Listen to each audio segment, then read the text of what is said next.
अमरदादा, तू मागच्या वर्षी मृदगंध असा एक कार्यक्रम केला होतास आणि मृदगंध आणि त्यावेळेला मला वाटतं तुझा आणि जयतीर्थ मेवुंडी यांचा तो कार्यक्रम झाला होता.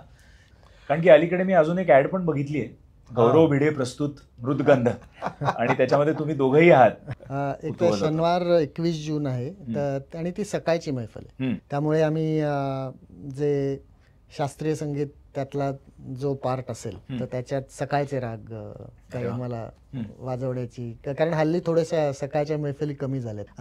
आणि मी आणि अमरनी आधी पण एकत्र कार्यक्रम केलेले आहेत, परंतु या कार्यक्रमाच्या आत्ता मृदगंधच्या निमित्ताने आम्ही परत एकत्र बसतोय रियाज करायला आणि काहीतरी ह्या कार्यक्रमात आम्ही जे आधी नाही सादर करायचो तसं काहीतरी सादर करावं असा आमचा विचार चालू आहे. ज्यांना अगदी शास्त्रीय संगीत आवडतं, नाट्यसंगीत आवडतं, अभंग आवडतात, सेमी क्लासिकल आवडतं, अशा प्रत्येकासाठी काही ना काही त्याच्यात सादरीकरण करायचा विचार आहे. काही आम्ही एकटं सादर करू, काही दोघं मिळून एकत्र सादरीकरण असेल, असं त्याच्यात थोडंसं आनंद म्हणाला ते आहे की आम्ही आतापर्यंत केलेल्या कार्यक्रमांमध्ये जे केले नाही सादर, असे काही गोष्टी आम्ही सादर करणार आहोत. 21 जूनला पुण्यामध्ये यशवंतराव चव्हाण नाट्यगृहामध्ये सकाळची मैफिल होणार आहे. सकाळच्या मैफिली खूप कमी होतात आणि मृदगंध या कार्यक्रमाची तिकीटं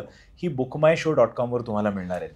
तर हा व्हिडिओ पॉज करा, बुक माय शो उघडा आणि तिकीट बुक करून परत पुन्हा गप्पा ऐकायला या.